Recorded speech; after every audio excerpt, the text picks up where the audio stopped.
رب اشرح لي صدري ويسر لي أمري واحلل عقدة من لساني يفقهوا قولي اللهم صل على محمد সাল্লাল্লাহু আলাইহি ওয়াসাল্লাম। আসসালামু আলাইকুম রাহমাতুল্লাহ। আমার ভয়েস কি শোনা যাচ্ছে ঠিক মতো? মানে সাউন্ড কি জি যাচ্ছে? জি জি জি ভাই, শোনা যাচ্ছে শোনা যাচ্ছে।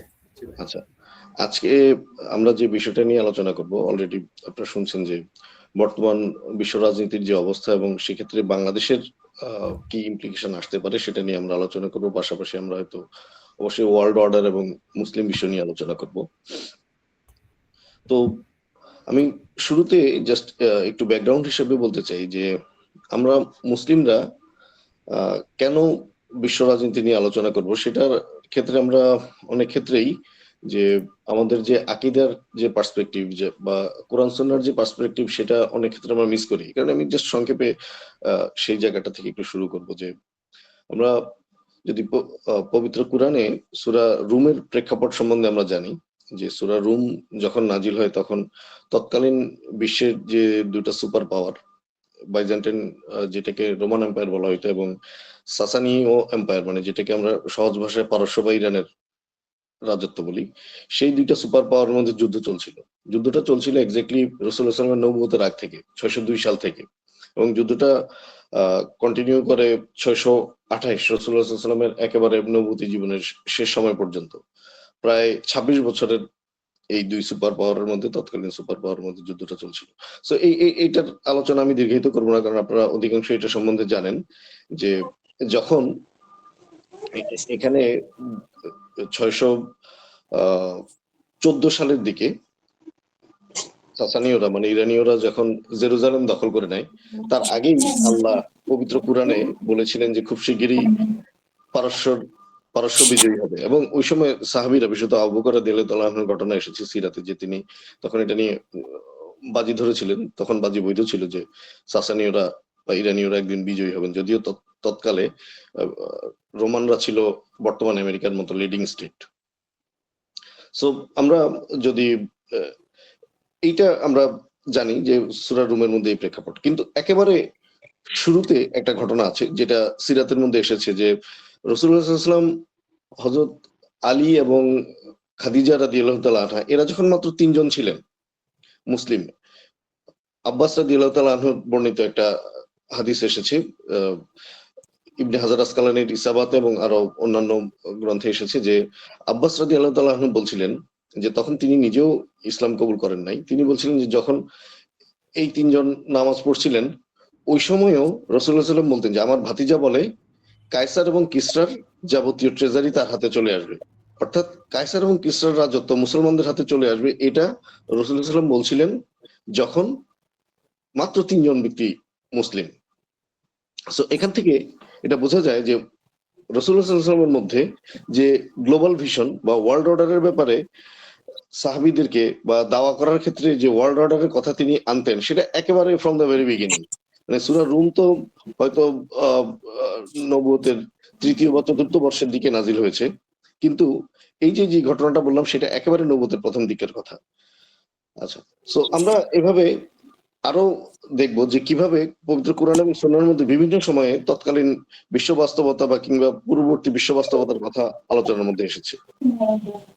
যেমন একটা খুবই সেলিব্রেটেড হাদিসের কথা আমরা জানি যেটার মাধ্যমে আহকাম নেওয়া হয় যে নারী নেতৃত্ব হারাম, সেটাও ঘটনা ছিল 629 সালের দিকে রাসূলুল্লাহ সাল্লাল্লাহু আলাইহি ওয়াসাল্লামের ওফাতের 2-3 বছর আগের কথা, যে সেখানে যখন খসরু পারভেজের মেয়ে বোরান দুখত তাকে যখন ইরানের রানী হিসেবে মানে ইরানের ক্ষমতায় বসানো হয় ওই সাসানীয় সাম্রাজ্যের, ওই যে যুদ্ধ মাত্র শেষ হয়েছে রোমানদের সাথে, তারপর পরের ঘটনা 628 সালের রোমানদের সাথে যুদ্ধ শেষ হয় এবং 629 সালে বোরান দুখত ক্ষমতায় আসে। তো এই ঘটনা যখন রাসূলুল্লাহ সাল্লাল্লাহু আলাইহি ওয়াসাল্লামকে জানানো হয়, রাসূলুল্লাহ সাল্লাল্লাহু আলাইহি ওয়াসাল্লাম বলেছিলেন যে যে জাতি কোনো নারীকে ক্ষমতায় বসায় তারা কখনো সফল হতে পারে না। সো এখান থেকেও দেখা যায় যে সাহাবীরা আশপাশের রাজ্যগুলো কিংবা সুপার পাওয়ারদের অভ্যন্তরীণ শাসন ক্ষমতা পরিবর্তনের বিষয়ে খোঁজখবর রাখতেন এবং রাসূলুল্লাহ সাল্লাল্লাহু আলাইহি ওয়াসাল্লামের নজরে সেটা আনতেন এবং তিনি সেটা নিয়ে মন্তব্য করতেন। আমরা এরকম আরো ঘটনা দেখতে পাবো, যেমন এখন আন্তর্জাতিক রাজনীতির প্রায় প্রতিশব্দ হিসেবে জিওপলিটিক্স কে ব্যবহার করা হয়, কিন্তু জিওপলিটিক্স অ্যাকচুয়ালি আন্তর্জাতিক রাজনীতির প্রতিশব্দ নয়, এটা আন্তর্জাতিক রাজনীতির একটা ডমিনেন্ট অংশ। আপনারা জানেন জিওপলিটিক্স মানে হচ্ছে যে ম্যাপের কারণে বা ভূপ্রকৃতিগত কারণে রাজনীতির যে সমস্ত সুবিধা এবং অসুবিধা আন্তর্জাতিক রাজনীতিতে ঘটে সেটাকে বলা হয় জিও পলিটিক্স। সো আমরা পবিত্র কুরআনের মধ্যে সূরা কাসাসের মধ্যে একটা ঘটনা দেখি যেখানে আল্লাহ বলছেন যে তারা বলে আমরা যদি তোমার দিন অনুসরণ করি, অর্থাৎ মক্কার কুরাইশরা রাসূল সাল্লাল্লাহু বলে আমরা যদি তোমার দিন অনুসরণ করি তাহলে আমাদেরকে আমাদের দেশ থেকে বের করে দেওয়া হবে। এটা কেন বলতো মক্কার কুরাইশরা? এই যে মক্কার কুরাইশদের দিন গ্রহণ না করার পেছনে কিন্তু এই যে একটা জিও পলিটিক্যাল ইনসিডেন্ট আছে, যদিও তখন এটাকে জিও পলিটিক্স বলা হতো না। জিও পলিটিক্স শব্দটা খুব বেশি পুরনো না, জাস্ট 120 বছর আগে বোধহয় এটা ব্যবহার শুরু হয়।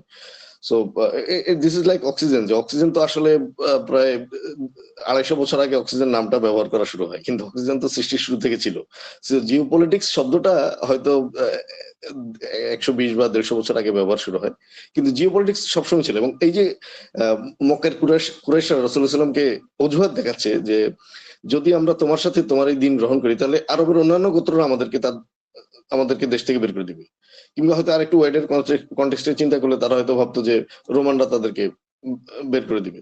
সো এই যে বিষয়টা যে কুরাইশরা রাসূলুল্লাহ সাল্লামকে এসে একটা জিও পলিটিক্যাল অ্যাঙ্গেল বলতেছে যে ভাই আমরা জানি তুমি সঠিক নবী, কিন্তু যদি তোমারটা আমরা গ্রহণ করি তাহলে আমরা আমাদের দেশে থাকতে পারবো না। আপনি দেখবেন যে এই সিমিলার টাইপের কথা এখন মুসলিম বিশ্বের অধিকাংশ দেশে যদি বলা হয় যে ভাই আপনার দেশে কি ইসলামকে ক্ষমতায় আনা যায় কিনা, তখন তারা এটাই বলবো যে আমরা দেশে থাকতে পারবো না, এদিক থেকে এসে সরাই দিবে, ও এসে সরাই দিবে।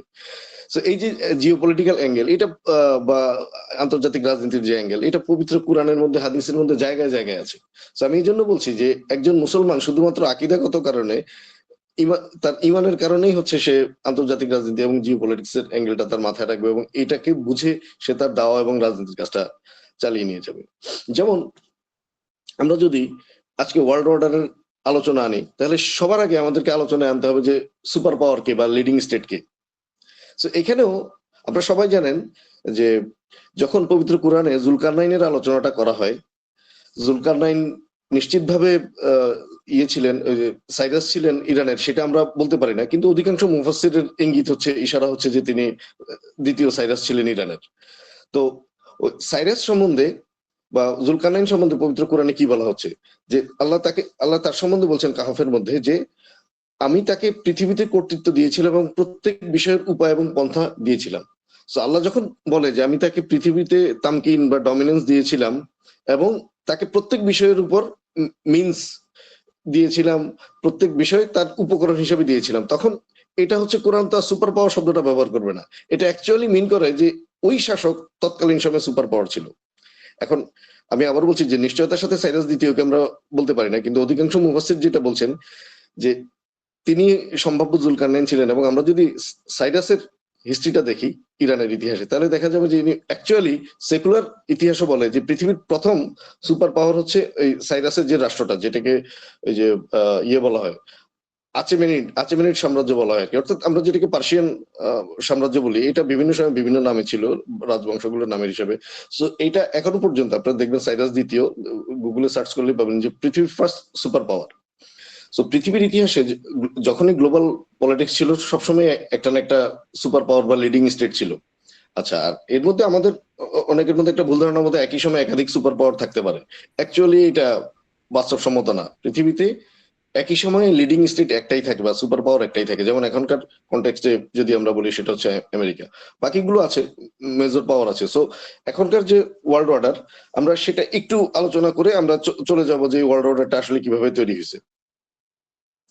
সো বর্তমান পৃথিবীর যে ওয়ার্ল্ড অর্ডার সেটা দিকে যদি আমরা তাকাই তাহলে আমরা দেখবো যে লিডিং স্টেট হিসেবে অবশ্যই আমেরিকা আছে, এটা নিয়ে কোনো ডিসপিউট নাই, কারণ সে যেভাবে চায়, যেমন আমরা আজকে যেটা নিয়ে আলোচনা করবো যে ভেনেজুয়েলা বা গ্রিনল্যান্ড নিয়ে সে যে ধরনের উন্মাদনা করছে সেটার প্রেক্ষাপটটা কোথায়। তো এটা এই জন্যই করতে পারছে যে সে হচ্ছে আনচ্যালেঞ্জড একটা সুপার পাওয়ার এবং তাকে ব্রিটেন কিংবা রাশিয়া কিংবা চায়না কিংবা ফ্রান্স কেউই খুব শক্তভাবে জবাবদিহি করতে পারছে না ভেনেজুয়েলা বা গ্রিনল্যান্ড ইস্যুগুলোতে। আচ্ছা, যদিও তারা তাদের মতো স্ট্র্যাটেজিক কিছু পদক্ষেপ নিচ্ছে। আচ্ছা, তাহলে বাকিগুলো কি? বাকি যে 4টা ভ্যাটো পাওয়ার আছে ইয়েতে জাতিসংঘে, যেমন যাদের কথা বললাম ব্রিটেন, রাশিয়া, চায়না এবং ফ্রান্স, তাদেরকে আমরা ধরবো মেজর পাওয়ার বা ইন্ডিপেন্ডেন্ট পাওয়ার। সো তাহলে এখানে তো কিভাবে চিত্র কিভাবে দেখাইতে হয় মানে স্ক্রিনে, সেটা আসলে আমার জানা নাই, নাহলে আমি দেখাইতাম যে ওয়ার্ল্ড অর্ডারের একদম টপে থাকে একটা লিডিং স্টেট, সেই লিডিং স্টেটের নিচে থাকে হচ্ছে ইন্ডিপেন্ডেন্ট পাওয়ার বা মেজর মেজর পাওয়ার গুলো। যেমন যদি টপে আমেরিকা, তার নিচে হচ্ছে ব্রিটেন, রাশিয়া, চায়না, তারপরে হচ্ছে ফ্রান্স এখনকার সময়। ইউরোপের বাকি কিছু যেমন ইয়েকেও, জার্মানিকেও টু সাম এক্সটেন্ট আমরা মেজর পাওয়ার ধরতে পারি, যদিও সে এই মুহূর্তে সুপার পাওয়ার না, বা জাপানকেও আমরা ধরতে পারি। অর্থাৎ ইউরোপের বাকি দেশগুলোরও কিছু ইন্টারন্যাশনাল পলিটিক্সে সে আছে। সো তারা ইন্ডিপেন্ডেন্ট পাওয়ার। ইন্ডিপেন্ডেন্ট কারা? যারা হচ্ছে স্বাধীনভাবে নিজের দেশ এবং পররাষ্ট্রনীতি চালাতে পারে, আমরা তাদেরকে ইন্ডিপেন্ডেন্ট পাওয়ার বলবো। কিন্তু বর্তমান ওয়ার্ল্ড অর্ডারে যদিও আমরা জাতিসংঘ সনদ অনুযায়ী ধরি যে 193টা রাষ্ট্র হচ্ছে স্বাধীন, তো অ্যাকচুয়ালি এই যে আমেরিকা এবং ইউরোপের অল্প কয়েকটা দেশ ছাড়া, যেমন অস্ট্রেলিয়া আছে এর মধ্যে, যারা ইন্ডিপেন্ডেন্ট পাওয়ার ধরবো আমরা, এগুলোর বাইরে বাকিগুলোকে কিন্তু আর ইন্ডিপেন্ডেন্ট রাষ্ট্র, পুরোপুরি স্বাধীন রাষ্ট্র ধরা যায় না। তাদেরকে আমরা দুইটা ক্যাটাগরিতে ভাগ করব বর্তমান ওয়ার্ল্ড অর্ডারে। প্রথমটা হচ্ছে তাদেরকে বলা হয় স্যাটেলাইট পাওয়ার বা অরবিটিং পাওয়ার। স্যাটেলাইট পাওয়ার কাদেরকে ধরবো? লাইক তুরস্ক। তুরস্ক অবশ্যই সুপার পাওয়ার তো না, এবং কোনো মেজর পাওয়ারও না। হ্যাঁ, অনেকে মনে করে যে সে বোধহয় মেজর পাওয়ারের কাছাকাছি, কিন্তু অ্যাকচুয়ালি যদি আমরা দেখি যে তার সমস্ত ফরেন পলিসি লিডিং স্টেট, যেটা আমেরিকাকে ঘিরে কেন্দ্র করে হচ্ছে আবর্তিত হইতে থাকে। সো যে সমস্ত রাষ্ট্র শক্তিশালী কিন্তু তার পররাষ্ট্রনীতি অ্যাকচুয়ালি লিডিং স্টেট কিংবা অন্য কোনো ইন্ডিপেন্ডেন্ট মেজর পাওয়ারকে কেন্দ্র করে আবর্তিত হয়, সেগুলোকে বলা হয় সাবঅর্ডিনেট স্টেট, এই যে স্যাটেলাইট স্টেট অথবা অরবিটিং স্টেট। সো অরবিটিং স্টেটের আরেকটা উদাহরণ আমরা দিতে পারি সৌদি আরবকে। সৌদি আরবের সামরিক শক্তি যথেষ্ট ভালো আছে, কিন্তু স্টিল তার সমস্ত ফরেন পলিসি আমেরিকার কে কেন্দ্র করে সে হচ্ছে নির্ধারণ করে। সো এভাবে ইন্ডিয়াও একই কথা। ইন্ডিয়াকেও আমরা একটা, যদিও সে রিজিওনাল পাওয়ার, কিন্তু আমরা তাকে স্যাটেলাইট স্টেট বা অরবিটিং স্টেট বলবো। কেন? কারণ সেও তার ফরেন পলিসি অনেকটাই আমেরিকা এবং রাশিয়াকে কেন্দ্র করে শেপ করে। অর্থাৎ সে স্বাধীনভাবে তার পররাষ্ট্রনীতি শেপ করার সিদ্ধান্ত নেওয়ার এখতিয়ার তার নাই। যেমন অনেকে ইন্ডিয়াকে মেজর পাওয়ার বলা শুরু করছিল যখন ইন্ডিয়া তাজিকিস্তানে একটা এয়ার বেস করে 2008 সালের দিকে, যদি আমি ভুল না করি 2008 সাল বা 2004 সালে এরকম সময়। অর্থাৎ ওই যে সন্ত্রাসের বিরুদ্ধে যুদ্ধ, ওয়ার অন টেরর যখন চলতেছিল, তখন সে তাজিকিস্তানে একটা এয়ার বেস করে নেয়। এবং পৃথিবীতে যেই 6টা বা 7টা দেশের নিজের দেশের বাইরে ঘাঁটি আছে, ইন্ডিয়া সেই এলিট ক্লাবে তখন ঢুকে। কিন্তু রাশিয়া এবং চায়নার আপত্তির মুখে ওই তাজিকিস্তানের ওই এয়ার বেসটা গত 2 বছর ধরে নিষ্ক্রিয় আছে, এবং 2 বছর ধরে সেখানে ইন্ডিয়ার আর কোনো ইয়ে নাই, বিমান সেখানে নাই। তো এই যে সে একটা চেষ্টা করলো একটু মেজর পাওয়ার হওয়ার, এরপর তাকে যে রাশিয়া এবং চায়নার প্রেশারের কারণে ফেরত আসতে হলো, এখান থেকে বোঝা যায় যে অ্যাকচুয়ালি সে ইন্ডিপেন্ডেন্ট পাওয়ার হতে পারে নাই। এরকম আরো অসংখ্য উদাহরণ আছে, কিন্তু যেহেতু সে বাংলাদেশকে কন্ট্রোল করে বা শ্রীলঙ্কাকে কন্ট্রোল করার চেষ্টা করে, নেপালকে, ভুটানকে কন্ট্রোল করার চেষ্টা করে, সেই কারণে অনেকে মনে করে আমেরিকা, ইন্ডিয়া বোধহয় একটা ইয়ে পাওয়ার, মেজর পাওয়ার বা ইন্ডিপেন্ডেন্ট পাওয়ার। অ্যাকচুয়ালি না, সে একটা অরবিটিং পাওয়ার। আচ্ছা, তার নিচে অরবিটিং পাওয়ারের সংখ্যা বা রিজিনাল পাওয়ারের সংখ্যা খুব বেশি না। তার নিচে হচ্ছে বাংলাদেশের মতো দেশ, যাদেরকে একেবারে সাবঅর্ডিনেট স্টেট বলা হয়, যার অ্যাকচুয়ালি স্বাধীনতা নাই। স্বাধীনতার নামে আছে, ওই যে জাতিসংঘের সদস্য হিসেবে আছি, কিন্তু তার আসলে নিজের সিদ্ধান্ত নেওয়ার কোনো ক্যাপাসিটি নেই। সেটা আমরা বাংলাদেশের দিকে তাকালেই বুঝতে পারবো যে বাংলাদেশ 2009 সাল থেকে 2024 পর্যন্ত ইন্ডিয়ার একটা সাবঅর্ডিনেট স্টেট ছিল। গ্র্যান্ড ডিজাইনে আমেরিকার বাইরে সে যায় নাই, সেটা ঠিক আছে, কিন্তু মূলত সে ইন্ডিয়ার সাবঅর্ডিনেট স্টেট ছিল।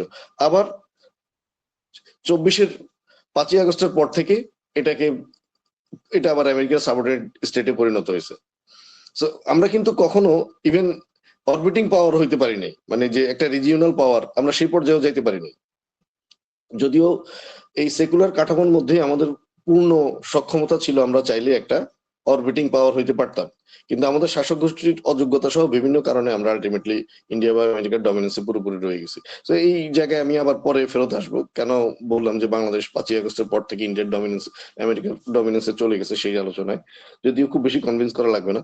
সো আমরা আবার যদি ওয়ার্ল্ড অর্ডারটা একটু রিভিউ করি, সবার উপরে লিডিং স্টেট আমেরিকা, তার নিচে ইন্ডিপেন্ডেন্ট পাওয়ার ব্রিটেন, রাশিয়া, চায়না, ফ্রান্স যারা মেজর পাওয়ার হিসেবে পরিচিত, তার নিচে হচ্ছে রিজিওনাল পাওয়ার গুলো যারা অরবিটিং পাওয়ার, যারা তাদের এই লিডিং স্টেট এবং ইন্ডিপেন্ডেন্ট স্টেট বা মেজর পাওয়ার গুলোকে কেন্দ্র করে তাদের পররাষ্ট্রনীতিটা শেপ করে বা তাদের সাথে বার্গেনিং করে, এরা হচ্ছে অরবিটিং স্টেট। আর তার নিচে পৃথিবীর অধিকাংশ দেশ হচ্ছে সাবঅর্ডিনেট স্টেট। আচ্ছা, তো এই যে জাতিরাষ্ট্রের কাঠামো এবং কেউ লিডিং স্টেটে থাকবে, লিডিং স্টেট থাকবে, সুপার পাওয়ার থাকবে, কেউ মেজর পাওয়ার থাকবে, এই কাঠামোটা অ্যাকচুয়ালি কখন থেকে শুরু হলো বর্তমানে যেটা আছে? আমরা তো বললাম যে সেই সাইরাস, ইরানের যিনি শাসক ছিলেন, আজ থেকে প্রায় খ্রিস্টপূর্ব ষষ্ঠ, মানে এখন হচ্ছে 2000, তার মানে 2600 বছর আগের কথা। তিনি 2600 বছর আগে পৃথিবীর প্রথম সুপার পাওয়ার ছিলেন। সো কিন্তু এই মুহূর্তে আমাদের সামনে যে জাতিরাষ্ট্রের যেই ওয়ার্ল্ড অর্ডারটা আছে, সেটার সূচনা আসলে অত পেছনে না। সেটার সূচনা 1648 সালে ওই যে ওয়েস্টফালিয়া, বেলজিয়ামের একটা জায়গা, ইউরোপের একটা জায়গা, সেখানে একটা চুক্তি হয়েছিল ইউরোপিয়ানদের মধ্যে। সেই ওয়ার্ল্ড অর্ডারটা কিভাবে গড়ে ওঠে আমরা সেখানে একটু যাব। তার আগ পর্যন্ত পৃথিবীতে যেটা ছিল সেটা হচ্ছে বিভিন্ন রাজবংশ বা বিভিন্ন গোত্রের শাসন। কিরকম আমরা যদি দেখি যে ঈসা আলাহিসাল্লামের জন্মের পর বা তার আগ থেকে রোমানরা ছিল সুপার পাওয়ার। সো এরপর রোমানদেরকে চ্যালেঞ্জ করতে থাকে ইরানিয়ানরা। তারও পরে যখন রাসূলুল্লাহ সাল্লাল্লাহু আলাইহি ওয়াসাল্লাম মদিনায় একটা রাষ্ট্র গঠন করেন, এর পরবর্তীতে খোলাফায়ে রাশিদিনের আমলে এবং উমাইয়া এবং আব্বাসীয়দের আমলে ওই খিলাফত রাষ্ট্র সেটা হয়ে যায় পৃথিবীর লিডিং স্টেট এবং পৃথিবীর সবচেয়ে ডমিনেন্ট অ্যাক্টর। সো ওই সময় সুপার পাওয়ার ছিল তারা। কিন্তু এরপর যখন এই আব্বাসীয়দের কাছ থেকে এই সুপার পাওয়ারের রোলটা বা লিডিং স্টেটের রোলটা তুরস্কের ইয়েদের কাছে চলে যায়, উসমানীয়দের কাছে চলে যায়, এই ইউরোপে নতুন ওয়ার্ল্ড অর্ডারের সূচনাটা, ব্যাকগ্রাউন্ড হচ্ছে সেখানে। সেটা কিভাবে? আপনারা জানেন যে উসমানীয়রা তখন, মানে উসমানীয় খিলাফত তখন ইউরোপের অধিকাংশ জায়গা দখল করে নিয়েছিল। অধিকাংশ জায়গায় তখন যেমন গ্রিস, এখনকার যে গ্রিস, বলকান অঞ্চল, হাঙ্গেরি অঞ্চল, এই সমস্ত জায়গায়, ইভেন ফ্রান্সেরও একটা অংশ হচ্ছে উসমানীয়দের নিয়ন্ত্রণে ছিল। সো এটা যখন হতে থাকে, ইউরোপে আবার তখন একেবারেই কোনো ঐক্য ছিল না। ইন্ডিয়ার মতো অবস্থা ছিল। ইন্ডিয়াতে যেমন মুসলিম শাসন আসার আগে হিন্দুরা ছোট ছোট ছোট ছোট রাজ্যে বিভক্ত ছিল, অর্থাৎ অখণ্ড ভারত বলে কোনো কিছু কিন্তু মুসলিম শাসনের আগে ছিল না বা ব্রিটিশ শাসনের আগে ছিল না। ভারত সবসময় খণ্ড খণ্ড খণ্ড খণ্ড ছিল। সো ওই বিভিন্ন গোত্রের বা বিভিন্ন রাজবংশের শাসন হিসেবে ঠিক হুবহু একই পরিস্থিতি ছিল তখন ইউরোপে।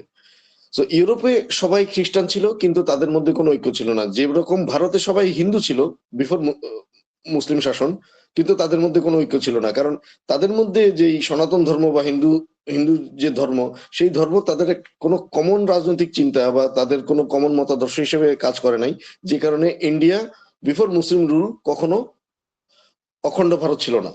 ঠিক একইভাবে 1648 সালের আগে ইউরোপ কখনোই একত্রিত থাকতে পারে নাই। 1648 সালের পরেও থাকে নাই, কিন্তু 1648 সালের আগে এই ইউরোপের সবাই খ্রিস্টান ছিল। তারা বিভিন্ন চার্চের অধীনে ছিল, বিশেষত রোমান ক্যাথলিক চার্চের আন্ডারে ছিল। তাদের চার্চের মধ্যে ডিভিশন হয়, সেটা অন্য আলোচনা।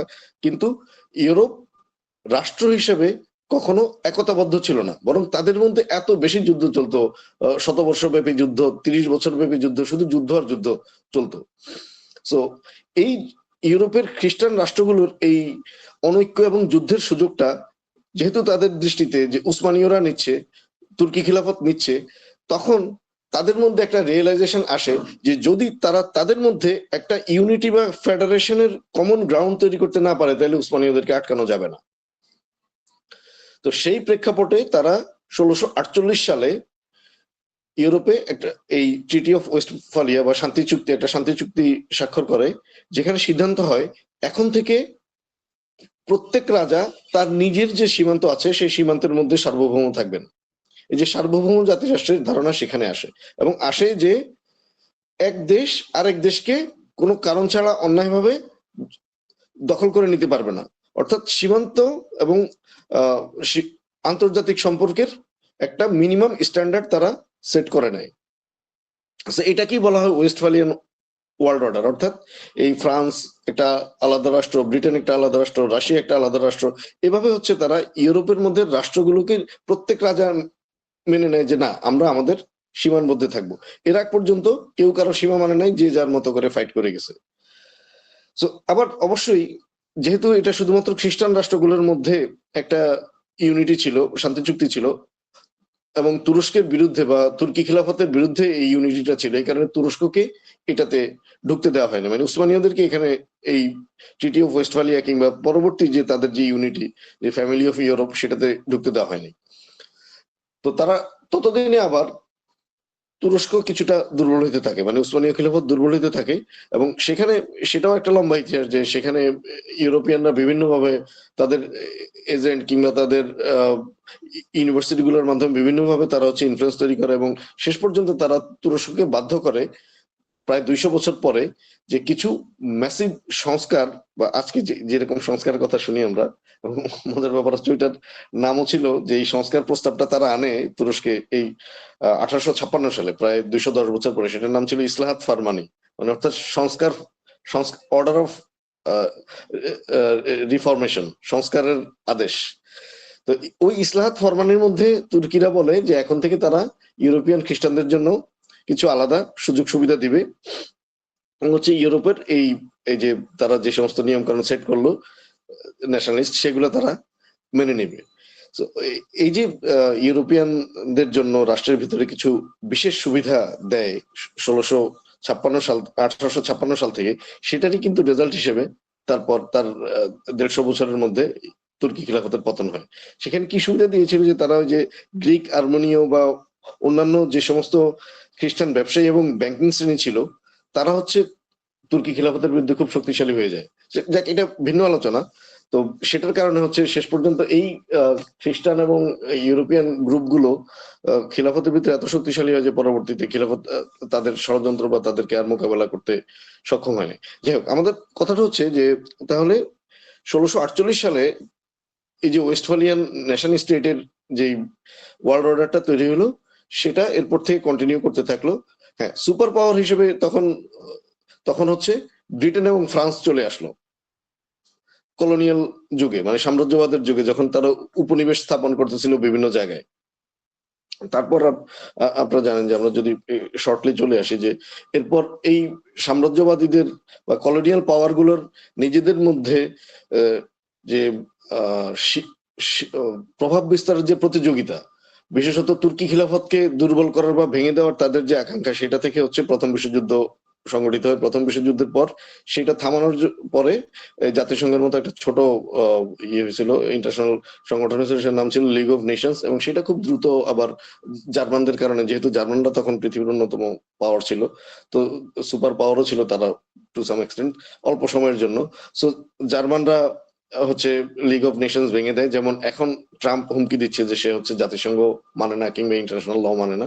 সো যে কারণে সেকেন্ড ওয়ার্ল্ড ওয়ার হয়, এবং সেকেন্ড ওয়ার্ল্ড ওয়ারের পরে জাতিসংঘ তৈরি হয়, এবং জাতিসংঘ এই বর্তমান যে আমরা ওয়ার্ল্ড অর্ডার পাচ্ছি জাতিসংঘ কেন্দ্রিক, সেটার উৎপত্তি হয়। সো এখানে সেকেন্ড ওয়ার্ল্ড ওয়ারের পরে ব্রিটেন এবং জার্মানির অবশ্যই সুপার পাওয়ার হিসেবে পতন হয়, এবং সেই জায়গাটা নিয়ে নেয় হচ্ছে আমেরিকা। সো এখন পর্যন্ত ওয়ার্ল্ড অর্ডারটা সেই অবস্থাতেই আছে, আমেরিকা লিডিং স্টেট আর বাকিগুলো ইন্ডিপেন্ডেন্ট স্টেট। তো আমরা এখন একটু যাব যে কিভাবে এই আমেরিকার নেতৃত্বাধীন যে পশ্চিমা বিশ্ব, আমরা এখন লিডিং স্টেট এবং ইন্ডিপেন্ডেন্ট স্টেট গুলোকে একটা কমন ফ্রেমওয়ার্কের মধ্যে নিয়ে আসবো। আমরা বলবো যে এটা হচ্ছে পশ্চিমা বিশ্ব। এটা কারা? যে আমেরিকা, ব্রিটেন, ফ্রান্স, রাশিয়া, তারা।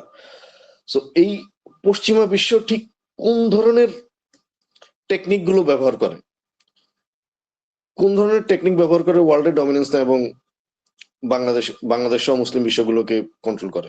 সো এখানেও আমরা আবার পবিত্র কুরআনের দিকে ফেরত যাব, যে কাফেরদের যে কৌশলগুলো, এগুলো একেবারে প্রত্যেকটা হুবহু পবিত্র কোরআনের শয়তানের যে কৌশলগুলোর কথা বলা হয়েছে সেগুলার কপি পেস্ট, একদম হুবহু সেগুলোর মতো। আমি এটা বলবো না যে তারা কোরআন পড়ে শয়তানকে কপি করে এটা করছে, কিন্তু তারা যেভাবেই চিন্তা করুক, তাদের যেহেতু কুফরের চিন্তা, এবং অবশ্যই যেটা শয়তান দ্বারা কি বলে ইন্সপায়ার্ড, সো তাদের কৌশল এবং শয়তানের কৌশলের মধ্যে পবিত্র কোরআনে বর্ণিত শয়তানের কৌশল একেবারে হুবহু একই রকম। কিরকম আমি যদি কয়েকটা উদাহরণ দিই, যেমন পবিত্র কোরআনের মধ্যে একাধিক জায়গায় এসেছে যে শয়তান বলে যে সে মানুষের কাছে মন্দ কাজগুলোকে, খারাপ কাজগুলোকে সুন্দরভাবে উপস্থাপন করে। সো আপনারা দেখবেন যে যে জিনিসগুলো মন্দ এবং খারাপ হওয়ার ব্যাপারে পৃথিবীর কোনো জাতিগোষ্ঠীর, কোনো সভ্যতার মধ্যে কোনো দ্বিমত নাই, সেই জিনিসগুলোকে তারা সুন্দরভাবে উপস্থাপন করে আমাদের সামনে। কিরকম, যদি আমরা এই মুহূর্তে তাদের সবচেয়ে পছন্দের এজেন্ডা এলজিবিটি কিউ ধরি, এই এলজিবিটি কিউর যে এজেন্ডাটা, এটা কিন্তু ইভেন খ্রিস্টান ওয়ার্ল্ড এটা মানে না, ইহুদিরাও মানে না, কেউ মানে না।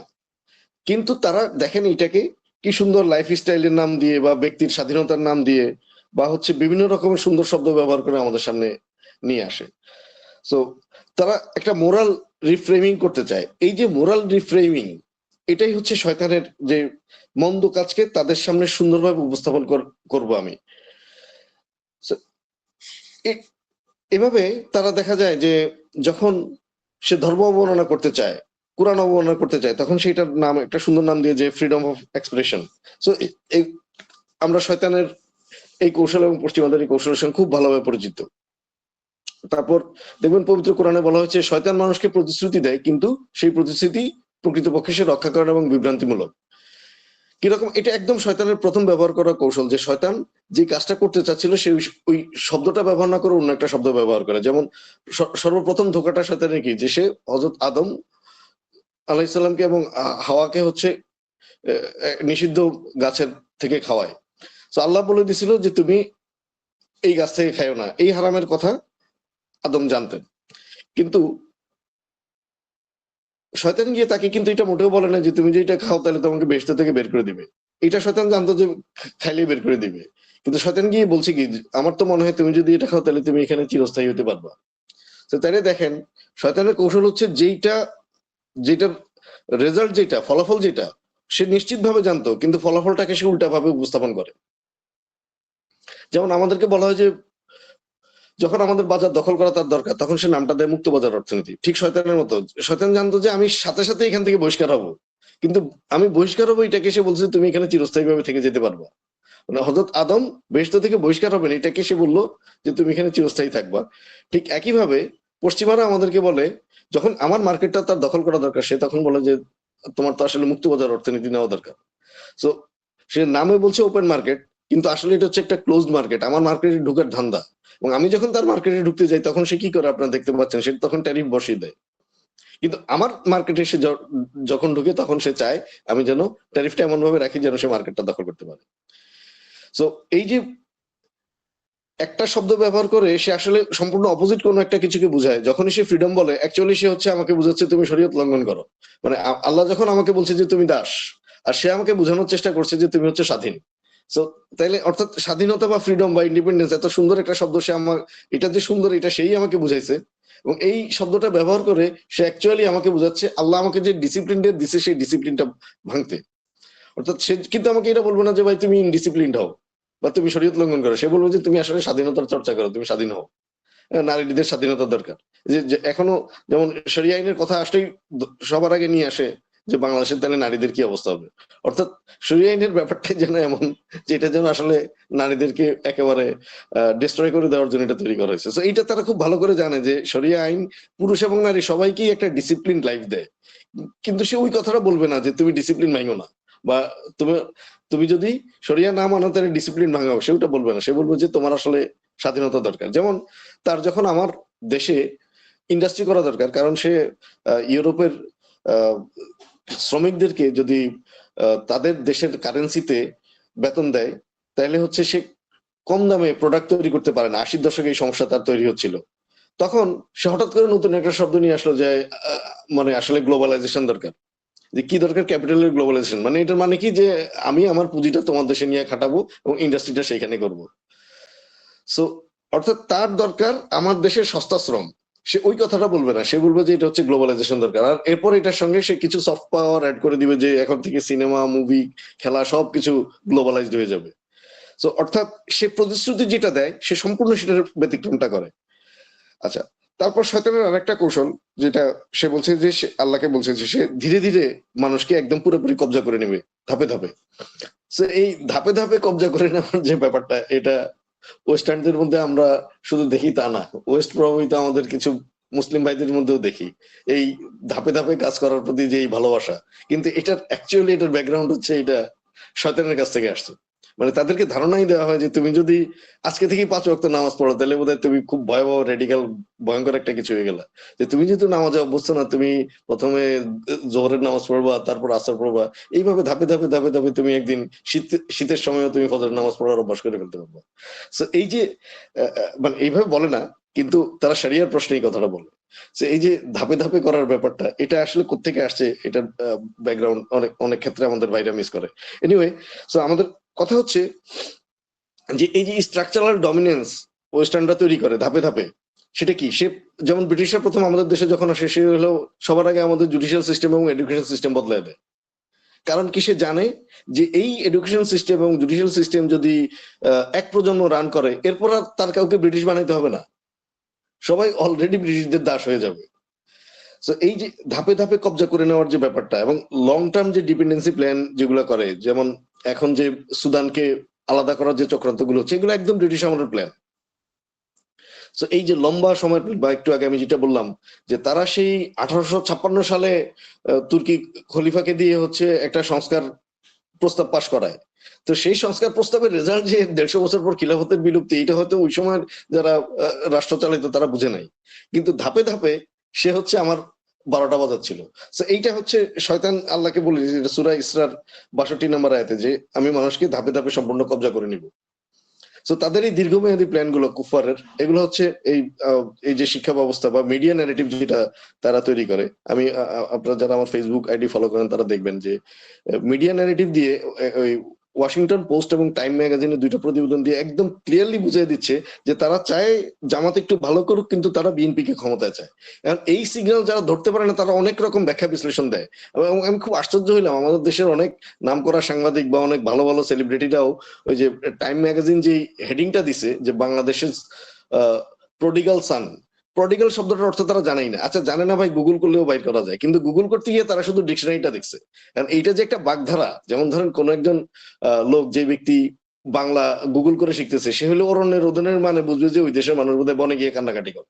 কিন্তু অরণ্য রোদন তো একটা বাগধারা, এটা একটা স্পেসিফিক মিনিং আছে রে ভাই, যেটার মানে হচ্ছে বৃথার চেষ্টা। প্রডিগাল সন, এটা যদি বেকুবের মতো শুধুমাত্র গুগল করে কেউ যদি ওই ডিকশনারি দেখে, তাহলে বুঝবো যে এটা বোধহয় তারেককে বেহিসাবি বা খুব উশৃঙ্খল বা একটা খুব বেপরোয়া সন্তান হিসেবে দেখানো হয়েছে। অ্যাকচুয়ালি এটার মিনিং এটা না, এটা একটা বিবলিক্যাল টার্ম, মানে বাইবেলের একটা প্রেক্ষাপট থেকে এটা একটা বাগধারা, যেখানে বোঝানো হচ্ছে যে এমন একজন সন্তান যে হচ্ছে আগে খারাপ ছিল, এখন ভালো হওয়ার জন্য ফিরে আসছে। তারেকের এই ফিরে আসাটাকে আমেরিকানরা, মানে টাইম ম্যাগাজিন পজিটিভলি দেখাচ্ছে, এই কারণে তাকে প্রডিগাল সান বলছে। এখন ভাই, আপনি শব্দ বুঝেন না, এই জন্য আপনি জিনিসটা বুঝতে পারতেছেন না। সে কিন্তু তার মিডিয়া দিয়ে আমাকে ওই যে ধাপে ধাপে একটা ন্যারেটিভ ঠিকই দিয়ে দিচ্ছে। সে আমাকে বুঝাচ্ছে তারেক ভালো হওয়ার জন্য আসছে। কারণ আমি না বুঝি যে সে, মানে আমি বলতে, আমরা যারা বাংলাদেশে ইসলাম নিয়ে কাজ করি বা ইসলাম নিয়ে চিন্তা ভাবনা করি, তারা হয়তো বুঝি যে অ্যাকচুয়ালি সে কতটুকু ভালো করবে, কি কতটুকু ভালো করার সক্ষমতা বা তার আছে। কিন্তু টাইম ম্যাগাজিন পৃথিবীর সবচেয়ে পাওয়ারফুল ম্যাগাজিন বা আমেরিকান ফরেন পলিসি এস্টাবলিশমেন্টের সবচেয়ে পাওয়ারফুল ম্যাগাজিন আমাকে বোঝাচ্ছে যে তারেক হচ্ছে এখন ভালো হয়ে যেতেছে। তার মধ্যে সংস্কার হয়েছে, এরকম বোঝানো, ওইটার জন্য হচ্ছে প্রডিগাল সান শব্দটা ব্যবহার করা। এনিওয়ে, আমি যেটা বুঝাচ্ছিলাম যে তারা হচ্ছে ধীরে ধীরে মানুষকে কালচারিং করে, এবং ওই কালচারিং এর জন্য সে হচ্ছে শিক্ষা কারিকুলাম ব্যবহার করে, মিডিয়া ন্যারেটিভ ব্যবহার করে, তার এনজিও নেটওয়ার্ক গুলো ব্যবহার করে, তার ইকোনমিক ঋণ ফ্যাসিলিটিস গুলোকে ব্যবহার করে, এরকম সফট পাওয়ার গুলো, কালচারাল ওয়েপন গুলো সে ব্যবহার করে। এইটাও একদম পুরোপুরি শয়তানের কপি, শয়তানের স্টাইল গুলোর কপি। কুফারের যত কৌশল আছে, আলটিমেটলি এগুলো শয়তানের স্টাইল। অবশ্যই তাদের আল্লাহ পরিষ্কার ভাবে বলছেন যে তারা হচ্ছে শয়তানের ওয়ালি, আর মুমিনরা হচ্ছে আল্লাহর ওয়ালি। আমরা এইটা যদি তাদের ইয়েগুলোর দিকে দেখি, কৌশলগুলোর দিকে দেখি, তাহলে এটা খুব পরিষ্কার হয়ে যাবে যে আসলে কুফারের ওয়ালি হচ্ছে শয়তান।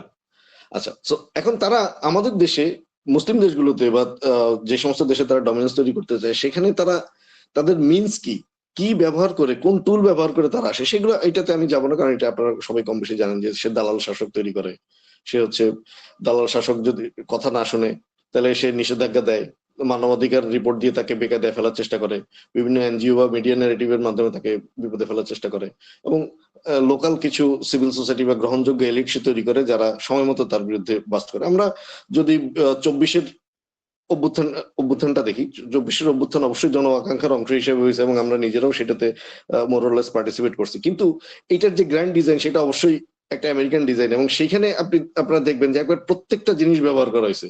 এই মানবাধিকার রিপোর্ট, এই যে র্যাবের উপর নিষেধাজ্ঞা, এনজিও এবং মিডিয়া দিয়ে কিছু ন্যারেটিভ তৈরি করা, এবং একদম শেষ মুহূর্তে যে সমস্ত গ্রহণযোগ্য এলিট ছিল যারা এতদিন পর্যন্ত হাসিনা সরকারের পক্ষ ছিল, তারা একদম শেষ মুহূর্তে এসে হাসিনার বিরুদ্ধে সবচেয়ে শক্তভাবে মাঠে নামে এবং জিনিসটা পুরোপুরি হাসিনার চলে যায়, নিয়ন্ত্রণের বাইরে চলে যায়।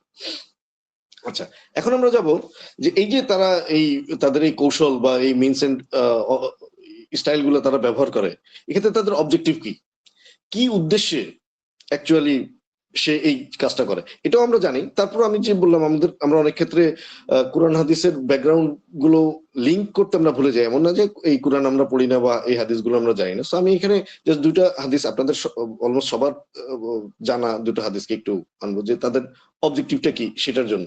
যেমন আবু দাউদ শরীফে একটা সহিহ হাদিসের মধ্যে আছে, আপনারা সবাই জানেন, যে যেখানে রাসূলুল্লাহ সাল্লাল্লাহু আলাইহি ওয়াসাল্লাম বলছিলেন যে খুব শিগগিরই লোকজন তোমাদেরকে খাওয়ার জন্য আসবে, অর্থাৎ তোমাদেরকে এমন ভাবে অ্যাটাক করবে যে মানুষ যেভাবে যে টেবিলে রাখা খাবারগুলো খাইতে থাকে। সো তখনকার পরিস্থিতিতে কি, যে কেন এটা হবে, তো তখন বলা হয়েছে যে তখন যে তোমাদের অন্তরের মধ্যে ওহান চলে আসবে। সো আপনারা জানেন যে ওহান কি, রাসূলুল্লাহ সাল্লাল্লাহু আলাইহি ওয়াসাল্লামকে জিজ্ঞেস করা হয়েছিল যে এই ওহানটা কি, তখন বলা হয়েছিল যে লাভ অফ ওয়ার্ল্ড, দুনিয়ার প্রতি ভালোবাসা এবং মৃত্যুর প্রতি অনাগ্রহ, অর্থাৎ কেউ মরতে চায় না, মানে মরিতে চাই না, সুন্দর ভবনে, এই টাইপের একটা অবস্থা সবার মধ্যে চলে আসবে, এবং দুনিয়ার প্রতি ভালোবাসা এই জিনিসটা চলে আসবে। সো আমরা যদি এখন দেখি যে এখন আমাদের ঠিক ওই অবস্থা, বলা হয়েছিল যে তখন কি আমাদের সংখ্যা কম হবে, রাসূলুল্লাহ সাল্লাল্লাহু আলাইহি ওয়াসাল্লাম বলছিলেন যে না, তোমাদের সংখ্যা অনেক বেশি হবে কিন্তু তোমাদের অন্তরের মধ্যে থাকবে ওহান। সো আমরা যদি দেখি যে তাহলে হুবহু এটা বর্তমান পরিস্থিতি। সো এই মুহূর্তে তাহলে আমাদের দেখতে হবে যে তারা কেন আমাদের এই পশ্চিমা বিশ্ব কেন আমাদেরকে এভাবে খাওয়ার জন্য দাওয়াত দিচ্ছে, আমাদেরকে আফগানিস্তানে খাওয়ার চেষ্টা করতেছে, আরাকানে খাওয়ার চেষ্টা করতেছে, বা হচ্ছে মিডল ইস্টে খাচ্ছে, ফিলিস্তিনে খাচ্ছে, এই যে জায়গায় জায়গায় সে আমাকে ইভেন বাংলাদেশেও টু সাম এক্সটেন্ট খাচ্ছে। মানে যুদ্ধ পরিস্থিতি না চললে সে খাচ্ছে না এমন না, বরং যুদ্ধ না থাকলে বোঝা যায় সে আরো আরামে খাইতেছে বসে বসে। এই যে ব্যাপারটা, এটার কারণ হচ্ছে যে আমরা সংখ্যায় অনেক, কিন্তু আমাদের মধ্যে দুনিয়ার প্রতি ভালোবাসাটা এবং মৃত্যুর জন্য প্রস্তুতির ব্যাপারটা আমাদের মধ্যে নাই। তো এটা যদি আমরা বুঝি তাহলে আমরা বুঝবো যে ওয়েস্টার্নদের অবজেক্টিভ কি। অবজেক্টিভ হচ্ছে এই যে আমাদের মধ্যে যে এই ডিসইউনিটি যতদিন থাকবে ততদিন পর্যন্ত হচ্ছে আমরা এইভাবে তাদের খাদ্য পেতে থাকবো। তারপর আরো একটা হাদিস আপনারা ইবনে মাজাহ শরীফ এসেছে, এটা হাসান সনদে এসেছে, আপনারা জানেন যে বলা হয়েছিল যে এমন একটা সময় আসবে যখন মিথ্যাবাদীরা হচ্ছে সৎ হিসাবে পরিচিত হবে, এবং অনেস্ট ম্যানদেরকে সত্যবাদী বা সৎ মানুষদেরকে মিথ্যাবাদী ধরা হবে, এবং যারা ট্রেইটর তাদেরকে ধরা হবে ফেইথফুল, মানে বিশ্বাসঘাতকদেরকে ধরা হবে বিশ্বাসী, এবং বিশ্বাসীদেরকে ধরা হবে বিশ্বাসঘাতক, এবং যারা রুয়াইবিদা তারা হচ্ছে শাসন করবে। সেই রুয়াইবিদা কারা, যে তারা হচ্ছে একেবারে জঘন্য পাপাচারী ফালতু মানুষ, এই সমস্ত লোকের হচ্ছে তখন শাসক হবে। তো এই হুবহু একই পরিস্থিতিতে আমরা এই মুহূর্তে আছি কিনা দেখেন। তো আমাদের যে ওয়ার্ল্ড অর্ডার, সে হচ্ছে আমাদের কাদেরকে মনে করে যে আমাদের বিশ্বাসী মানুষ। এই যে যেমন ধরেন একটু আগে যেটা বললাম, বর্তমান ওয়ার্ল্ড অর্ডার বা বর্তমান সুপার পাওয়ার, তার যে ম্যাগাজিন, সেটার মাধ্যমে সে আমাকে বুঝাইতে চায় যে হচ্ছে তার একজন প্রডিগাল সন, যে হচ্ছে অনুতপ্ত হয়ে ফেরত আসছে। বা ওয়াশিংটন পোস্ট আমাকে বুঝাতে চায় যে জামাত এখন অনেক মডার্ন হয়ে গেছে, তো তার সঙ্গে হচ্ছে এখন ওয়েস্টার্ন ওয়ার্ল্ডের বন্ধুত্ব হওয়া দরকার, বা হেফাজতের সাথে বা অন্যান্য ইসলামিক গ্রুপগুলোর সাথে বন্ধুত্ব হওয়া দরকার। সো সে যখন এই জিনিসগুলো আমাকে বলে, তখন বুঝতে হবে যে সে অ্যাকচুয়ালি আমাকে বোঝাচ্ছে যে এই লোকটা অবিশ্বাসী।